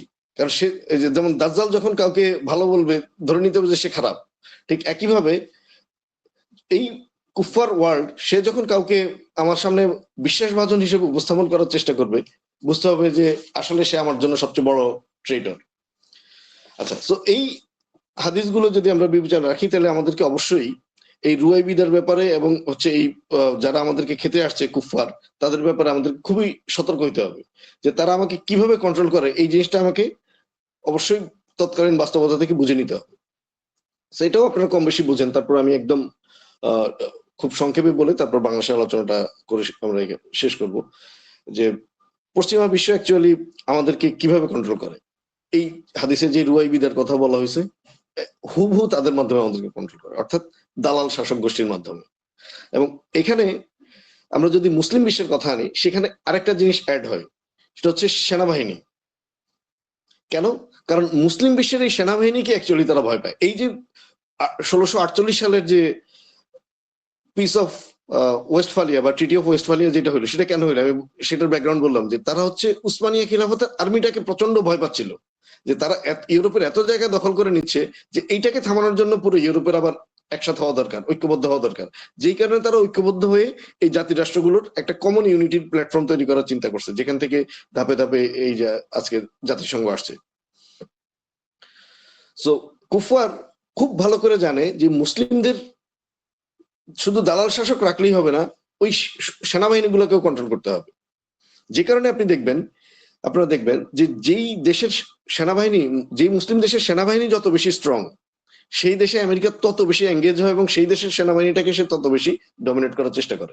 এটার একেবারে ক্লাসিক এক্সাম্পল হচ্ছে এই মুহূর্তে পৃথিবীতে একটা মাত্র মুসলিম দেশের নিউক্লিয়ার বম্ব আছে, পাকিস্তান। আর সেই পাকিস্তানের সেনাবাহিনীকে আমেরিকা একেবারে দাসের মতো ব্যবহার করে, তাদেরকে বেতনও দেয় মাঝে মধ্যে, একটা লম্বা সময় তাদেরকে পেমেন্ট দিছে, সে সরাসরি ডলারে পেমেন্ট দিছে। তো এটা কেন? কারণ হচ্ছে সে বুঝে যে এই আর্মিটা যদি বিগড়ে যায় তাহলে তার জন্য সবচেয়ে বড় থ্রেটস, তাহলে এইটাকেই তার সবচেয়ে বড় দাস বানাইতে হবে। এর আগে ইরাকের রিপাবলিকান গার্ড, এটা ছিল পৃথিবীর সবচেয়ে পাওয়ারফুল আর্মি, 80 দশকে ধরা হইতো, 80 দশক 90 দশকে। তো আমেরিকা কি করলো, সেই রিপাবলিকান গার্ডকে একদম পুরোপুরি চুরমার করে দিল। তারপর মিশরের সেনাবাহিনী, এটাকে ধরা হয় মিডল ইস্টের সবচেয়ে পাওয়ারফুল, সেটাকেও সে হচ্ছে একদম এই সিসির মতো কিছু ইসরায়েলি দালাল দিয়ে একদম পুরোপুরি সেকুলারাইজ করলো এবং সেটাকে তার কন্ট্রোলের মধ্যে রাখলো। সো আমেরিকা হচ্ছে ওয়ার্ল্ড ওয়াইড দালাল সরকার বসানোর চেষ্টা করে, সেটা মুসলিম বিশ্বেও একই জিনিস, কিন্তু মুসলিম বিশ্বে প্লাস একটা অনুগত সেনাবাহিনী। এবং দেখবেন যে এই গত 2-3 দিনের মধ্যে একটা নিউজ আসছে যে বাংলাদেশ আর্মির সাথেও সে হচ্ছে এই ধরনের সহযোগিতা আরো বাড়াইতে চায়। এ ধরনের একটা নিউজ পত্রিকা আসছে এই গত 2-3 দিনের মধ্যেই, যে বাংলাদেশ আর্মির সঙ্গে ইউএস আর্মি আরো বেশি ইয়ে করতে চায়, সহযোগিতা। তারা তো মানে দালালি বা অনুগত হয় এটা তো আর ব্যবহার করবে না, যেহেতু তাদের অলি হচ্ছে শয়তান। তারা বলে যে দুই দেশের মধ্যে বেশি বেশি বন্ধুত্ব হওয়া দরকার। হ্যাঁ, আপনারা এই সেম কথাটা জামাতের ক্ষেত্রে যে আপনারা বললেন না যে জামাতকে আমেরিকা বন্ধু বানাতে চায় কারণ সেও শয়তান। আমরা সেদিকে যাব না, কারণ আমরা মুসলিম ভাইদের ব্যাপারে একটু সতর্ক হব। কারণ দেখা যায় যে আমরা যখন জামাতকে ইয়ে করি, সমালোচনা করি বা গণতান্ত্রিক দলগুলো, তখন খুব ব্রুটালি করি। আমার মনে হয় না এতটা শক্তভাবে এটা করা উচিত। আমি জাস্ট আমেরিকার কৌশল হিসেবে বলছি যে আমেরিকা বা পশ্চিমা বিশ্ব তারা হচ্ছে অন্যান্য দেশে দালাল সরকার বসায় আর মুসলিম দেশগুলোতে দালাল সরকার এবং সেনাবাহিনীটাকে ডমিনেট করার চেষ্টা করে। আচ্ছা, দ্বিতীয় তার যে কৌশল সেটা হচ্ছে সে কাউন্টার টেরোরিজম নামে হচ্ছে কাউন্টার টেরোরিজমের পলিসি বাস্তবায়ন করার চেষ্টা করে। এই কাউন্টার টেরোরিজম অ্যাকচুয়ালি আর কিছু না, এটা হচ্ছে যে ইসলামের আইডিওলজিক্যাল উত্থান বা রাজনৈতিকভাবে ইসলামের উত্থানকে সে ঠেকানোর চেষ্টা করে। আরো স্পেসিফিক ভাবে বলার চেষ্টা করলে খিলাফতকে ঠেকানোর চেষ্টা করে। তো পৃথিবীর সমস্ত জায়গায় সমস্ত মুসলিম দেশের সাথে তার কাউন্টার টেরোরিজম চুক্তি আছে। এবং বাংলাদেশে আওয়ামী লীগ ক্ষমতায় আসার পর 2009 যেহেতু সে সন্ত্রাসের বিরুদ্ধে তখন যে যুদ্ধ চলছিল, যে ওয়ার অন টেররের প্রজেক্ট হিসেবে ইন্ডিয়া এবং আমেরিকা মিলে হাসিনাকে ক্ষমতায় বসায়। সো সে ক্ষমতায় এসেই কাউন্টার টেরোরিজম ইউনিট গঠন করে। আচ্ছা, সো এখন আমার এই কথার উদ্দেশ্য এই না যে বিএনপি ভালো ছিল এবং বিএনপি কাউন্টার টেরোরিজম ইউনিট করে নাই। অ্যাকচুয়ালি বিএনপির ব্যাপারটা হচ্ছে বিএনপি একটু রাজনৈতিকভাবে নির্বোধ প্রকৃতির। নির্বোধ হওয়ার কারণে সে আমেরিকার সিগন্যালটা ধরতেই পারে না ইয়ের পরে, 9/11 পরে। 9/11 পর আমেরিকার দরকার ছিল সন্ত্রাস বিরোধী আইন, আমেরিকার দরকার ছিল কাউন্টার টেরোরিজম ইউনিট, আমেরিকার দরকার ছিল আয়নাঘর। সো আমেরিকা দেখছে যে বিএনপির মতো একটা দুর্বল সরকার এবং একটা অথর্ব সরকারের পক্ষে এই কাজগুলো করা সম্ভব না। এই কাজগুলো করার জন্য খুব শক্তিশালী একটা ক্রিমিনাল দরকার। সো এই কাউন্টার টেরোরিজম ইউনিট প্রতিষ্ঠা করা, সন্ত্রাস বিরোধী আইনগুলো পাশ করা, এটার জন্য ফখরুদ্দিন এবং হাসিনাকে সন্ত্রাস বিরোধী আইনটা কিন্তু ফখরুদ্দিন অধ্যাদেশ আকারে জারি করছিল এবং পরবর্তীতে শেখ হাসিনা এটাকে সংসদের মাধ্যমে আইনে পরিণত করে। সো কাউন্টার টেরোরিজম ইউনিটও সম্ভবত ফখরুদ্দিনের আমলে আলোচনা শুরু হয় এবং শেখ হাসিনা এসে এটাকে এস্টাবলিশ করে। আচ্ছা, এরপর তৃতীয় যে জিনিসটা সেটাও আপনারা জানেন, সেটা হচ্ছে প্রাকৃতিক এবং খনিজ সম্পদের উপর তার কর্তৃত্ব বসানো, যেটা আমাদের বঙ্গোপসাগরের ব্লকগুলো সে বহু আগে নিয়ে বসে আছে। এবং এখন কিন্তু এইখানে একটা নতুন ডাইমেনশন আসছে, আমি এটার আলোচনায় পরবর্তীতে করবো আবার। সেটা হচ্ছে এখন তারা এটাকে বিভিন্ন ইকোনমিক জোনের অংশ করে নেয়। অর্থাৎ আগে একটা সময় আপনার ঘাটির মাধ্যমে যে জিনিসটা করা হইতো, যে আমেরিকার প্রায় 750টা ঘাটি আছে পৃথিবীতে। দেখেন, পৃথিবীতে দেশ হচ্ছে 193টা, কিন্তু আমেরিকার বৈদেশিক সামরিক ঘাটির সংখ্যা 750। পৃথিবীর বিভিন্ন জায়গায় তার এই 750টা ঘাটি আছে। তো আগে যেমন ঘাটিটাকে সবচেয়ে বেশি প্রাধান্য দেওয়া হইতো, এখনো এটার ইম্পর্টেন্স আছে, কিন্তু এই মুহূর্তে আমেরিকা এবং পশ্চিমা দেশগুলো, পশ্চিমা বিশ্বের দেশগুলো হচ্ছে কোন দেশে ঢুকে হচ্ছে এই ইকোনমিক করিডোর বা ইকোনমিক জোনের নাম দিয়ে। যেমন আপনারা দেখছেন এই যে গত সপ্তাহেই ইউনূস সরকার ইন্ডিয়ার একটা ইকোনমিক জোন মিরসরাইতে এটা হচ্ছে বাতিল করে। সো ওই ইকোনমিক জোনে কিন্তু ইন্ডিয়া ঢুকে গেছিল হাসিনার আমলে, যেটা আমি বলছিলাম যে জুলাই অভ্যুত্থানের আগের যে বাংলাদেশ 2009 থেকে 2024 পর্যন্ত, এটা পুরোপুরি ইন্ডিয়ার একটা সাবঅর্ডিনেট স্টেট ছিল। তো সেই সাবঅর্ডিনেট স্টেটে ইন্ডিয়া একদম একটা ইকোনমিক জোন নিয়ে ঢুকে গেছিল। আচ্ছা, সো ইকোনমিক করিডোর আলোচনা আমরা পরে আসবো। সো এইটা তার একটা কৌশল যে সে প্রাকৃতিক সম্পদ, খনিজ সম্পদ এগুলো কন্ট্রোল করে, এবং প্রাকৃতিক সম্পদ, খনিজ সম্পদের সঙ্গে এখন যোগ হয়েছে বন্দর। বন্দর ওই যে ইকোনমিক করিডোরের নামে বন্দরগুলো কন্ট্রোল করে। আচ্ছা, তার চতুর্থ অবজেক্টিভ হচ্ছে, যেটা আপনারা জানেন, যে বাণিজ্যিক লেনদেন বাড়ানো। এটা হচ্ছে ডলারের ডমিনেন্সটা ধরে রাখার জন্য। সো এটা কারেন্সি ওয়ার আলোচনাটা অনেক লম্বা, এবং বর্তমান যে ওয়ার্ল্ড অর্ডার সেটার যে মূল ওয়েপন হচ্ছে বিশ্ব ব্যাংক বা IMF, সেটাও আপনারা জানেন। আমি এই পয়েন্টের দিকে আর খুব বেশি যাব না। আচ্ছা, পঞ্চম তার যে অবজেক্টিভ সেটা হচ্ছে আইডিওলজিক্যাল ইনস্টিটিউশনাল রিশেপিং। অর্থাৎ সে হচ্ছে কোনো কাউন্টার আইডিওলজি যেন দাঁড়াইতে না পারে, এই কারণে কোন দেশের ইনস্টিটিউশন গুলাকে সে রিশেপিং করে। এটা কি সে একটা সুন্দর নাম দেয়, রিফর্মেশন, সংস্কার, যে এই দেশটাতে সংস্কার দরকার। যেমন সে যে কোনো দেশে গেলে সে বলে ইরানের সংস্কার দরকার, বাংলাদেশের সংস্কার দরকার। তো আমাদের প্রশ্ন হচ্ছে, সৌদি আরবের সংস্কার দরকার নাই? মিশরের দরকার নাই? কোন দেশে দালাল সরকার থাকলে সেই দেশে আর তার গণতন্ত্র লাগে না কেন, ভোটাভুটি লাগে না কেন? যেমন তার ভেনিজুয়েলাতে সুষ্ঠু নির্বাচন দরকার, তো মিশরে সুষ্ঠু নির্বাচন কেন দরকার হয় না? সো যাই হোক, সো তার আরেকটা মানে সর্বশেষ কৌশল যেটা আমরা আলোচনা করবো, তার আরো কিছু ছোটখাটো কৌশল আছে, কিন্তু সর্বশেষ কৌশল হচ্ছে সে কাউন্টার আইডিওলজি যেন দাঁড়াইতে না পারে, এই কারণে সে ইনস্টিটিউশনাল রিশেপিং গুলা করে। সে কি করে, যে টার্গেট রাষ্ট্রটা লাইক বাংলাদেশ বা পাকিস্তানের মধ্যে, সেটার এডুকেশন কারিকুলামটা সে কোনোভাবেই ইসলামিক ঘরানার দিকে যেতে দিবে না। আপনারা দেখবেন যে আমাদের ইউনুসের সময় আমাদের কারিকুলামের মধ্যে কিন্তু খুব নীরবে এবং হুজুরদের অনেক ভালোবাসা নিয়ে LGBTQ ঠিকই ঢুকিয়ে দেওয়া হয়েছে। হুজুরদের ভালোবাসার কথা এই জন্য বললাম, আমাদের মেইন স্ট্রিম আলেমরা শরীফ থেকে শরীফার নিয়ে অনেক হইচই করছে, কিন্তু যে ইউনুস তাদেরকে একটু সুবিধা দিছে, এখন যে আরো বেশি মাত্রায় LGBTQদেরকে রাষ্ট্রীয়ভাবে পৃষ্ঠপোষকতা দেওয়া হয়েছে, স্বীকৃতি দেওয়া হয়েছে, এটা নিয়ে এখন আর একটা শব্দও নাই। অধিকাংশ আলেম, সব হক্কানি আলেমদের কথা বলছি না, হক্কানি আলেমরা অবশ্যই এই লড়াইটা চালায় যাচ্ছেন। তারপর এই আইডিওলজিক্যাল ইনস্টিটিউশনাল রিশেপিং এর মধ্যে সে সিভিল সোসাইটি দিয়ে আমাদেরকে নানান রকমের বয়ান দিতে থাকে, এটাও আপনারা এদেরকে চিনেন। তারপর হচ্ছে মিডিয়া ন্যারেটিভ। আপনারা দেখবেন যে এখন শরিয়া আইন সংক্রান্ত আলোচনাগুলো, টকশো গুলো এত বিশ্রীভাবে হয়, আস্তাগফিরুল্লাহ, মানে শুনলে মানে যে সমস্ত মুসলমান এই আলোচনাটা করে, আগের দিনের স্কলার হলে একদম সরাসরি তাকফির করে দিতেন এদেরকে। আমরা তাকফির একটু সতর্কভাবে করি হয়তো, কিন্তু অ্যাকচুয়ালি যারা শরিয়া নিয়ে এই ধরনের নিকৃষ্ট কথাবার্তা বলে, যারা রোজা এবং পূজার মধ্যে একটা কাউন্টার ব্যালেন্স করার চেষ্টা করে, এইগুলা একেবারে জাস্ট তাকফিরের ইস্যু। সো এইটার কারণ হচ্ছে, মানে এমন ভাবে আমরা কুফারের এডুকেশন সিস্টেম, কুফারের সিভিল সোসাইটি বয়ান, মিডিয়া ন্যারেটিভ, এগুলো দিয়ে এমন ভাবে আমরা হচ্ছে আক্রান্ত হয়ে গেছি, একদম আমাদের নফসের মধ্যে হচ্ছে ক্যান্সার তৈরি হয়েছে, আর কিচ্ছু না।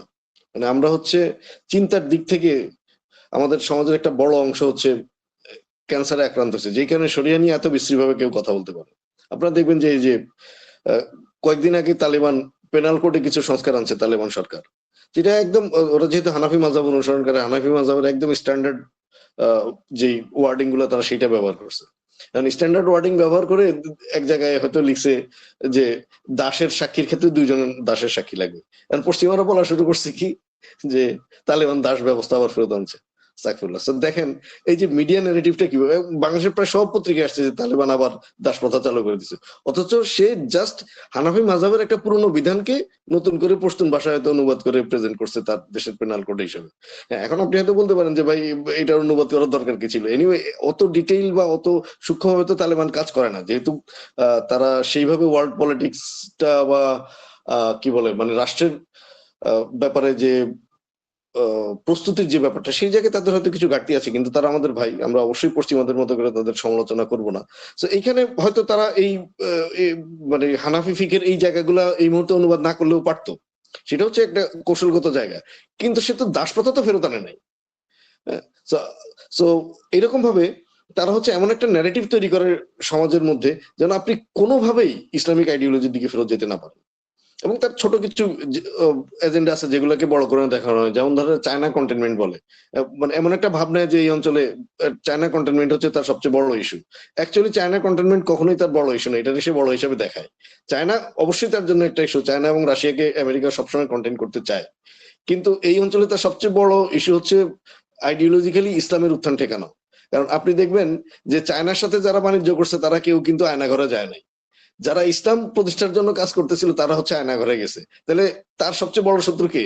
যে চায়নার সাথে ব্যবসা করে, নাকি যে হচ্ছে ইসলামকে এই অঞ্চলে প্রতিষ্ঠা করতে চায়? সো চায়নার নেতৃত্বাধীন কোন ইকোনমিক করিডোরে আপনি ঢুকেন, এটা সে অবশ্যই চায় না। বা রাশিয়ার কোন ইকোনমিক করিডোরে আপনি ঢুকেন, রাশিয়ার কোন এনার্জি পাইপলাইনে আপনি ঢুকেন, এটা তারা চাইবে না। কিন্তু তাদের সবচেয়ে বড় চাওয়াটা হচ্ছে ইসলামের উত্থান ঠেকানো। সো অল্টারনেটিভ পাওয়ার ব্লক গুলাকে সে ঠেকায়, চায়না এবং রাশিয়ার পাওয়ার ব্লককে সে ঠেকায়, জার্মানিকে তো তারা বহু বছর ধরে দুর্বল করে রাখছে। সো এগুলো সব সত্য, বাট সবচেয়ে বড় সত্য হচ্ছে সে হচ্ছে ইসলামকে কখনোই ডমিনেন্ট হইতে দিবে না। এইটা হচ্ছে তার ফরেন পলিসির মূল অবজেক্টিভ। এবার আসি যে আমরা যদি বাংলাদেশের আলোচনায় আসি, বাংলাদেশের আলোচনাটায় আমরা কোন প্রেক্ষাপটে যাচ্ছি, যে ভেনেজুয়েলাতে যখন সে হচ্ছে সরাসরি আগ্রাসন চালায় সেই দেশের প্রেসিডেন্টকে নিয়ে আসলো, সেটাতে কোন জিনিসটা ভাঙলো? সেটা হচ্ছে এই যে গত 450 বছরের যে ওয়ার্ল্ড অর্ডার, ওই যে ওয়েস্টফালিয়া থেকে যেটা শুরু হয়েছে 1648 সাল থেকে, সে হচ্ছে ওইটাকে ভাঙলো। কারণ কথা ছিল এক দেশ আরেক দেশের অভ্যন্তরীণ বিষয়ে এভাবে হস্তক্ষেপ করবে না। এই কারণে বলা হচ্ছে যে সে ওয়ার্ল্ড অর্ডারকে ভাঙছে। এবং ট্রাম্প যেহেতু একটু পাগলাটে টাইপের, সে কিন্তু পরিষ্কারভাবে বলছে আন্তর্জাতিক আইনের কোনো প্রয়োজন নাই। সো আন্তর্জাতিক আইনটা কিন্তু তৈরি হয়েছিল, আমরা যে আলোচনা করছি আন্তর্জাতিক আইন বা সংগঠন, এগুলো কিন্তু তৈরি হয়েছিল যে হচ্ছে ইয়েকে ঠেকানোর জন্য, তুর্কি খিলাফতকে ঠেকানোর জন্য ইনিশিয়ালি। সো এখন প্রায় 450 বছর পর সে বুঝতেছে যে আন্তর্জাতিক আইনটা এখন তার যে ইকোনমিক ভিশন সেগুলোর জন্য বাধা হয়ে আসতেছে, বা তার যে আইডিওলজিক্যাল যে ভিশন আমেরিকার, যে তার এখন গ্রিনল্যান্ড দরকার, তার এখন ভেনেজুয়েলাতে হস্তক্ষেপ করা দরকার, এই জায়গায় যেহেতু এই আন্তর্জাতিক আইনটা, অর্থাৎ যেই অস্ত্র সে হচ্ছে 4-5 শতাব্দী ব্যবহার করছে, প্রায় 450 বছর ব্যবহার করছে, এখন যদি এটা তার সামনে বাধা হয়ে আসে, সে কিন্তু এটাকে সরাই ফেলবে। কারণ আন্তর্জাতিক আইন বা কোনো আদর্শ তার জন্য কখনো স্ট্যান্ডার্ড না। যেমন ইভেন তার বাণিজ্যের স্বার্থে, তার ডলারের স্বার্থে সে কিন্তু ইভেন ডেমোক্রেটিক রাইট যেগুলোকে সে বলে, যেমন তার দেশে যখন বিক্ষোভ হচ্ছে সেগুলো কিন্তু খুব ব্রুটালি সে হচ্ছে সাপ্রেস করতেছে। তো সে যে খুব বেশি ফ্রিডম অফ এক্সপ্রেশনে বিশ্বাস করে এটা কিন্তু মোটেও না। মানে অর্থাৎ ফিলিস্তিন বা মুসলিম ইস্যুতে সে তো আগেই ফ্রিডম অফ এক্সপ্রেশনে বিশ্বাস করতো না। আমরা দেখছি যে আমেরিকান ক্যাম্পাস গুলোতে যখন ফিলিস্তিন নিয়ে শান্তিপূর্ণ বিক্ষোভ হচ্ছিল, তারা কিন্তু সেগুলো খুব ব্রুটালি দমন করছে। কিন্তু এখন কিন্তু ফিলিস্তিন নিয়ে কথা বলা লাগে না, এখন আপনি ইভেন ট্রাম্পের সমালোচনা করলেও আপনাকে খুব ব্রুটালি দমন করবে। তাহলে তার যে ডেমোক্রেটিক ভ্যালুজ, এগুলো কোনো একটাও কিছু তার জন্য অ্যাকচুয়ালি ইস্যু না। তার জন্য ইস্যু হচ্ছে পুঁজিবাদ, তার ক্যাপিটালের শ্রেষ্ঠত্ব ধরে রাখা, তার ডলারের ডমিনেন্স ধরে রাখা। সো ওই যে আমরা বললাম যে তারা এখন কিছু নতুন কৌশল নিয়ে আসছে। আগে যেমন সামরিক ঘাঁটি চাইতো, সো আমাদের রাজনীতিবিদরা যেহেতু তারা নতুন প্যাটার্ন গুলা ফলো করে না, এই কারণে তাদের চিন্তাটা একদম পুরনো। যেমন শেখ হাসিনাকে যদি জিজ্ঞেস করে, সে বারবার বলে যে আমি আমেরিকাকে ঘাঁটি করতে দেই না, এই কারণে আমেরিকা আমাকে ক্ষমতা আসতে দেয়নি। কবের কথা এটা? সে বলে 2001-এর কথা। ওকে ফাইন, তাহলে 2009 এসে কিভাবে ক্ষমতা আসলো? আপনারা নিশ্চয়ই দেখবেন যে এখনো ইউটিউবে ভিডিও পাবেন, শেখ হাসিনা অনেকবার বলছে এই কথা যে 2001-এ আমাকে ক্ষমতা আসতে দেয় নাই কারণ আমি ইন্ডিয়ার কাছে গ্যাস বিক্রি করতে রাজি হইনি বা ঘাটির জন্য রাজি হইনি। তো তাহলে তো কথা চলে আসলো, তাহলে 2009 ক্ষমতা আসলেন কেমনি? অ্যাকচুয়ালি হচ্ছে ঘাটির যে হিসাবটা, আলোচনাটা, এইটা ওই যে একটা পুরনো মিনসেম স্টাইল হয়ে গেছে, নতুন স্টাইল চলে আসছে হচ্ছে ইকোনমিক করিডোর। সো হাসিনা এগুলো জানে না অথবা আপডেটেড না।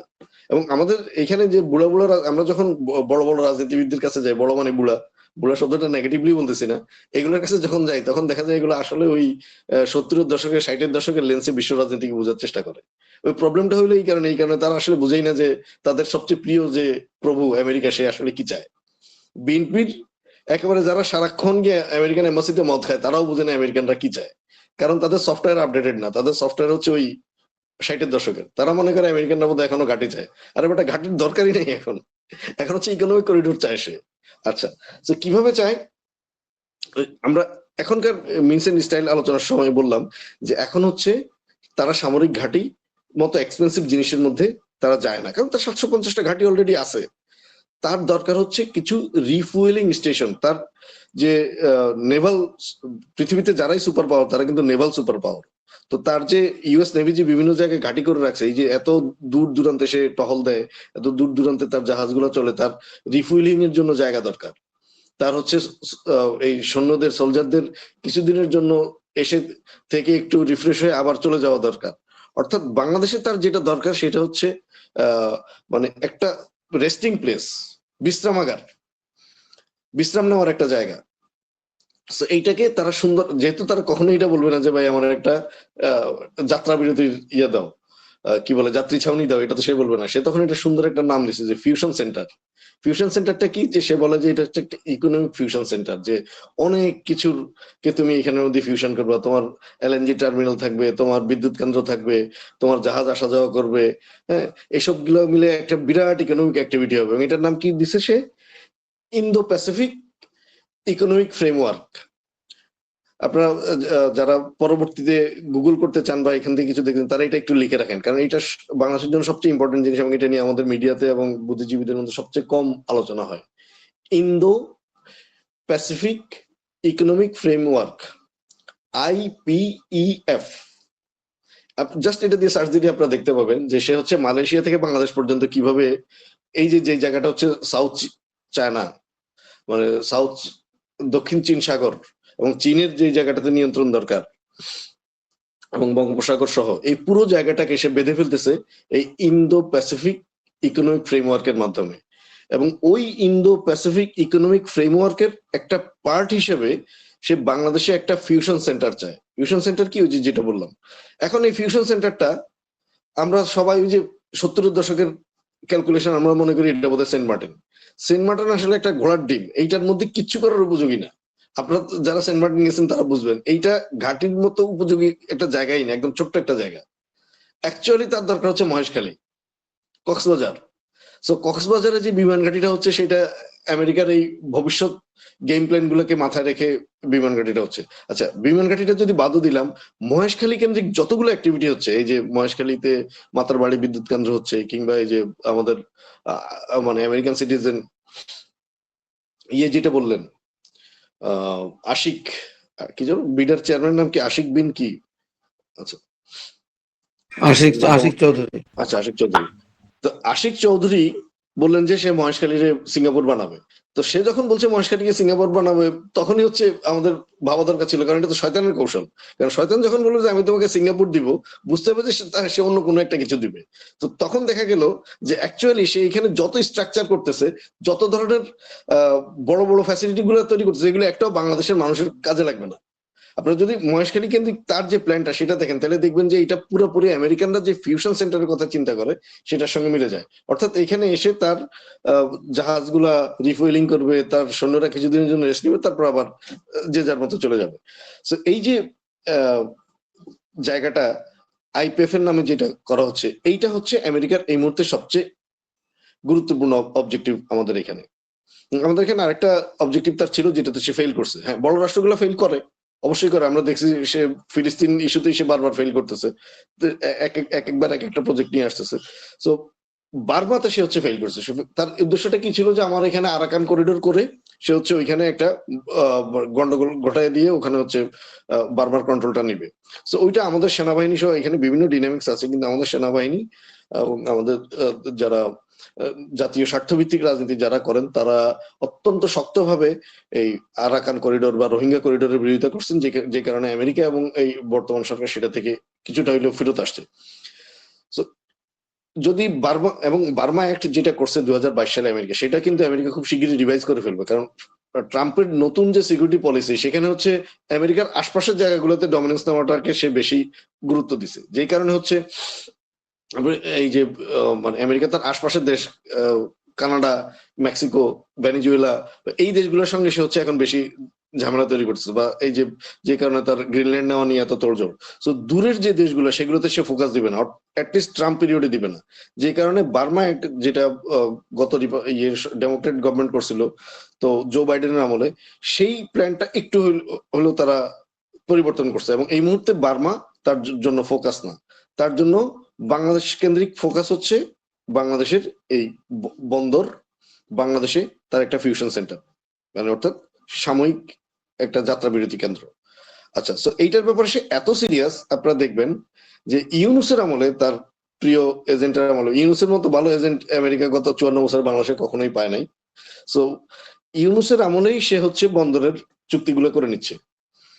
সো কোন ইন্টারিম গভর্নমেন্টের কিন্তু এই পাওয়ারই অ্যাকচুয়ালি নাই যে সে হচ্ছে এই ধরনের দীর্ঘমেয়াদী লিজ দিয়ে দিবে বন্দর। কিন্তু আপনি দেখবেন যে গতকালকে হাইকোর্ট এই রায়টা দিয়ে দিছে, গতকালকে, আজ কি শুক্রবার, তো হ্যাঁ, বৃহস্পতিবার অথবা বুধবারে হাইকোর্ট রায় দিছে যে এই সরকার এই চুক্তি করার ক্ষমতা আছে এবং চুক্তিটা বৈধ।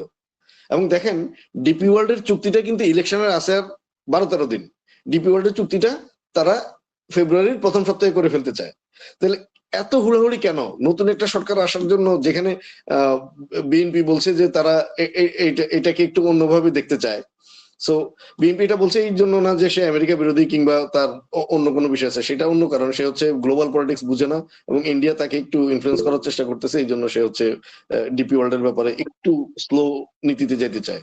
এনিওয়ে, সো ডিপি ওয়ার্ল্ড কিংবা বন্দরের যে এই টার্মিনাল ইজারা দেওয়ার যে ব্যাপারটা, এইটাকে হাইকোর্ট বৈধ বলে দিছে, বৈধ চুক্তি। সো এই যে এই হুড়াহুড়িটা, এটার কারণ হচ্ছে এখানে আমেরিকার ইন্টারেস্ট হচ্ছে এই জায়গাটায়, যে সে চায় যে সে এখানে চট্টগ্রাম বন্দর থ্রু ডিপি ওয়ার্ল্ড নিয়ন্ত্রণ করে। আচ্ছা, ডিপি ওয়ার্ল্ড এর ব্যাপারে অনেকের মধ্যে একটা কনফিউশন আছে, অনেকে বলতে চান এটা তো ভাই আমিরাতের কোম্পানি, এটা আমেরিকান কিভাবে হইলো? ওই আমেরিকানরা হচ্ছে এইটাও যে শয়তানের একটা কৌশল, সে হচ্ছে কোনোদিন আমেরিকান একটা কোম্পানি দিয়ে এখন এসে আপনারা বন্দরের নিয়ন্ত্রণ নিবে না, সে হচ্ছে ডিপি ওয়ার্ল্ড এর মতো সো কল্ড মুসলিম দেশের কোম্পানিগুলো দিয়েই হচ্ছে এই কাজটা করবে। তার কারণ কি? কারণ ডিপি ওয়ার্ল্ড অ্যাকচুয়ালি হচ্ছে মার্কিন নেভির পার্টনার, মানে মার্কিন নেভির সে হচ্ছে মিলিটারি পার্টনার বলা যায়। কিন্তু মার্কিন নেভিকে সে বিভিন্ন জায়গায় ফ্যাসিলিটেট করে, বিভিন্ন জায়গায় সে হচ্ছে মার্কিন নেভির যেই বন্দরগুলোতে মার্কিন নেভির ইয়ে আছে, ঘাঁটি আছে, সেই জায়গাগুলো সে মেনটেন করে, অর্থাৎ সে হচ্ছে ওখানকার অপারেটর, ডিপি ওয়ার্ল্ড তার বিশ্বস্ত অপারেটর।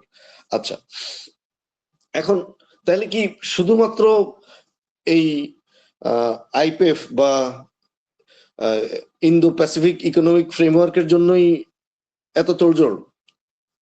এখানে আরেকটা ইকোনমিক করিডোরের কথা, যেটা আপনার নয়ন চ্যাটার্জির পেজের মধ্যে দেখবেন, সে মাঝে মধ্যে এটা আলোচনা করে। নয়ন চ্যাটার্জি কিন্তু ঘটনাচক্রে আমার ক্লায়েন্ট, মানে নয়ন চ্যাটার্জি বলতে যে ব্যক্তি নয়ন চ্যাটার্জি আইডির পেছনে আছে।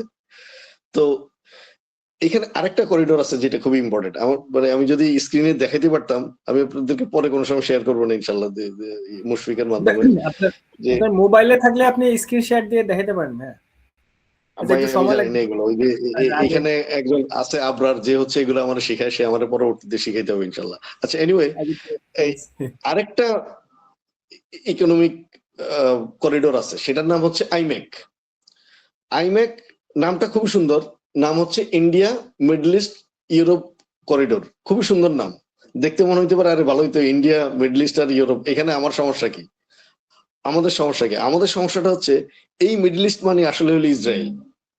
মানে এই যে ইকোনমিক করিডোর যেটা হচ্ছে ইন্ডিয়া থেকে পাইপলাইন যাবে একদম ইয়ে পর্যন্ত, ইউরোপ পর্যন্ত, এইটা অ্যাকচুয়ালি ইসরায়েলের ভেতর দিয়ে যাবে। তো আমি শুরুতে যে মডারেটর বলতেছিল যে আমি একটা বই লিখছি, ও বইটা এই যে আমার সামনেই আছে, দেখা যাচ্ছে কিনা, এই বইতে কিন্তু এই জিনিসটা নিয়ে ডিটেইল আলোচনা আছে যে কিভাবে ইসরায়েল হচ্ছে এই ইকোনমিক করিডোর গুলোর মাধ্যমে। এখন যদি আপনি বলেন যে ইসরায়েলের সঙ্গে ইয়ে করতে হবে, এই যে ডিপ্লোম্যাটিক সম্পর্ক করতে হবে, এটা কিন্তু মুসলমানরা এটা বুঝবে যে না, তখন জুমার নামাজের পর হাজার হাজার লক্ষ লক্ষ মানুষ নাইমে আসবে।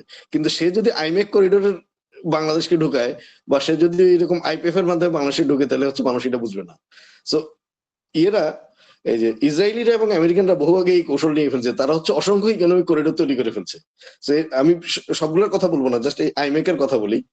আইমেকটা হচ্ছে ইন্ডিয়া থেকে মিডল ইস্ট হয়ে একদম ইউরোপ পর্যন্ত। এখন এখানে বাংলাদেশের ইস্যুটা কোথায়? বাংলাদেশের ইস্যুটা হচ্ছে এই যে ইন্ডিয়া থেকে ইউরোপ পর্যন্ত যতগুলো বন্দর আইমেক ইয়ে করে, আমি ওই ম্যাপটাই দেখাতে চাচ্ছিলাম স্ক্রিনে, আমি দেখাতে পারছি না, আপনারা কেউ উইকিপিডিয়াতে গেলে এটা পাবেন। আইমেকটা আমি বলি IMEC, এই করিডোর দিয়ে আপনারা সার্চ দিলে আপনারা এটা পাবেন গুগলে। ওইটার ওই উইকিপিডিয়াতে বা গুগলে এটার ম্যাপ আছে। ম্যাপটা দেখবেন যে ইয়ে থেকে, ওই বম্বে থেকে একদম ইউরোপ পর্যন্ত অনেকগুলো বন্দর হচ্ছে এই আইমেক করিডোরের অংশ, ইসরায়েলের বন্দরগুলো সহ। এটা হচ্ছে মূলত ইন্ডিয়া এবং ইসরায়েলের একটা মানে আপনার ছদ্মবেশ, এই ইকোনমিক করিডোরটা। এইটা যদিও অফিসিয়ালি এটা হচ্ছে ইন্ডিয়া থেকে শুরু হয়, কিন্তু এটার ব্যাকআপ হচ্ছে চট্টগ্রাম বন্দর থেকে। অর্থাৎ আসলে সে শুধু ইন্ডিয়ান বন্দরগুলো কভার করবে তা না, সে হচ্ছে বাংলাদেশের বন্দরটাও কভার করবে, এবং একদিন এটার নাম আইমেকের জায়গায় এটার নাম হয়ে যাবে বাইমেক, মানে বাংলাদেশ, ইন্ডিয়া, মিডল ইস্ট, এটা হয়ে যাবে। এই প্ল্যানটা তাদের আছে, কিন্তু এটা তারা এই মুহূর্তে প্রকাশ করতেছে না। তো এই যে বম্বে থেকে ইউরোপ পর্যন্ত, বা ইন্ডিয়ার বম্বে ছাড়াও আরো একটা বন্দরও সম্ভবত আছে, সম্ভবত যে উড়িষ্যার দিকে একটা বন্দর এটাতে আছে। এই যে ফাইন, কে দেখাইছেন, ফ্যান্টাস্টিক, জাযাকাল্লাহ খায়ের ভাই। এই যে দেখেন, এই যে লাল দাগ বরাবর যতগুলো বন্দর আছে, এখন প্রত্যেকটা বন্দর মেনটেন করা হচ্ছে ডিপি ওয়ার্ল্ড, অ্যাটলিস্ট স্ট্র্যাটেজিক বন্দরগুলো। ঠিক ওই কারণে চট্টগ্রাম বন্দরে এনে ডিপি ওয়ার্ল্ড কে বসানো, কারণ এই ইকোনমিক করিডোরটা একদিন চট্টগ্রাম বন্দর পর্যন্ত আসবে।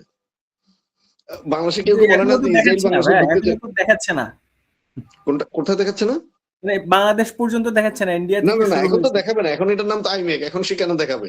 আমি বলতেছি এইটার অভ্যন্তরীণ পরিকল্পনা হচ্ছে যে এটাতে বাংলাদেশকে অন্তর্ভুক্ত করা, তখন এটার নাম হবে বাইমেক। বুঝতে পারছেন?